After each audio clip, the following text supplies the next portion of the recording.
इसने देख कर नेत्र बंद कर लिए हैं, कहीं पानी की पूछनी न पड़ जाए।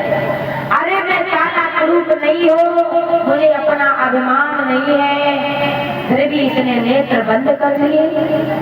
महाराज परीक्षित ने मरा हुआ सर्प उठाया और लोमस ऋषि के गले में डाल दिया। वहां से चले जाते हैं, कुछ बच्चे खेल रहे थे, उन्होंने देखा जो लोमस ऋषि का पुत्र था, जिसका नाम था श्रृंगी ऋषि। श्रृंगी ऋषि से जाकर के कहा, आपके पिताजी के गले में कोई मरा हुआ सर्प डाल गया है। श्रृंगी ऋषि वहां से आए हैं। याद रखना भक्तों, बड़ा क्रोध आ जाता है।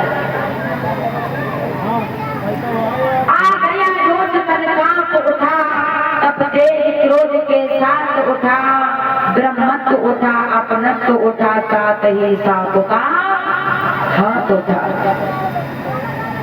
श्रृंगी ऋषि ने अपनी अंजलि में थोड़ा सा जल लिया, मंत्र से अभिमंत्र किया और कहने लगे हैं, ओ धन के मत वाले राजा, ओ माया मन के दीवाने, मेरे हाथों से मौत तेरी लिखी है विष्णु विधाता में। बस सावधान, बस सावधानी, ओ तक्षक जीवित हो जाओ, 8वें रोज इस पापी को दुनिया से यम पर पहुंचाओ।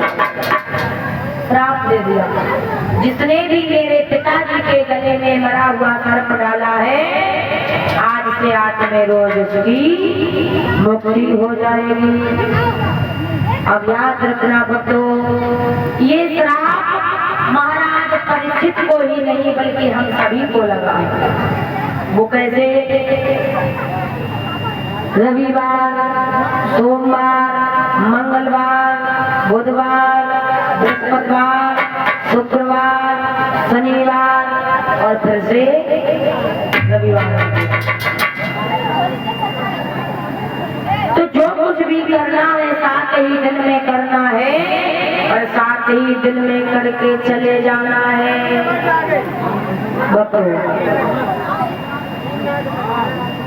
इधर श्रृंगी ऋषि जोर जोर से रोने लगे। लोमस ऋषि के नेत्र खुल जाते हैं, कहने लगे, बेटा क्या हुआ, तुम क्यों रो रहे हो? श्रृंगी ऋषि का कंठ अमृत हो चुका है रोते रोते। अगर कोई ज्यादा रो रहा हो तो जल्दी बोल नहीं मिलता है। बहुत देरी बाद कहने लगे, पिताजी आपके गले में कोई मरा हुआ सर्प डाल गया है। लोमस ऋषि कहने लगे, तो क्या हुआ बेटा? कोई बात नहीं, बड़ी छताया होगा। श्रृंगी ऋषि कहने लगे, पिताजी उसे मैंने बहुत बड़ा श्राप दे दिया है। अरे बेटा तूने ये क्या कर दिया?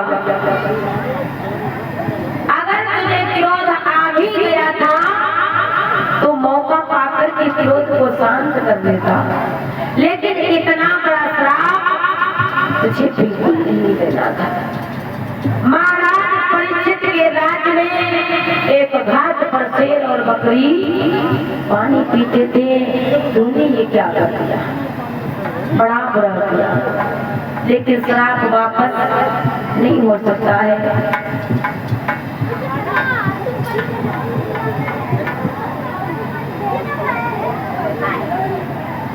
विचार किया है महाराज परीक्षित के लिए खबर भेजी जाए, वो अपनी मुक्ति का कोई साधन ढूंढे। लोमस ऋषि ने खबर भेजी है, महाराज परीक्षित से जाकर के कहा, आज से 8वें रोज तुम्हारी मुक्ति हो जाएगी। अब महाराज परीक्षित ने सुना तो अंदर से डगमगाने लगे, ये क्या हुआ? 8वें रोज मेरी मुक्ति हो जाएगी, लेकिन कुछ धैर्य धारण किया, विचार किया, ओहो आहा, परमात्मा ने मेरे ऊपर बड़ी कृपा की है। जो मुझे 7 दिन पहले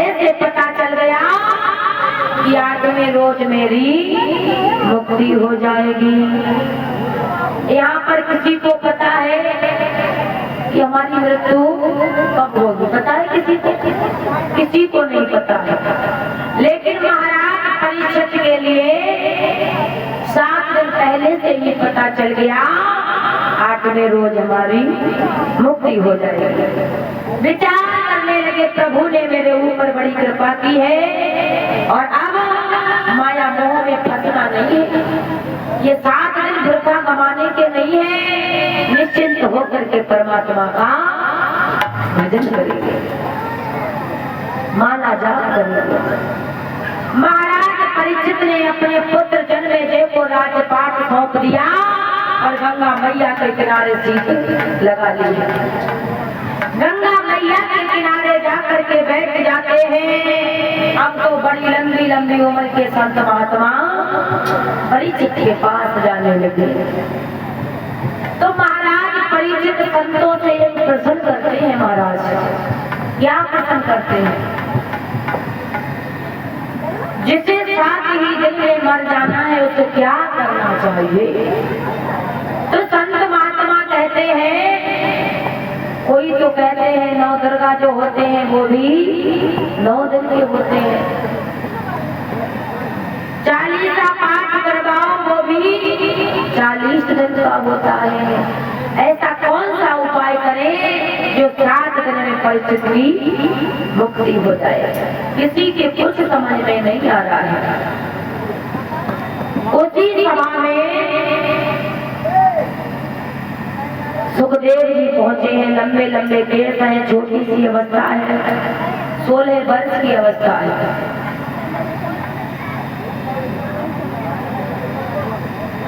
भक्तों, आप लोगों को बता दें कि सुखदेव जी का जन्म कैसे हुआ। एक बार भोले बाबा और पार्वती कैलाश पर्वत पर बैठे हुए थे। भोले बाबा वहां से चले जाते हैं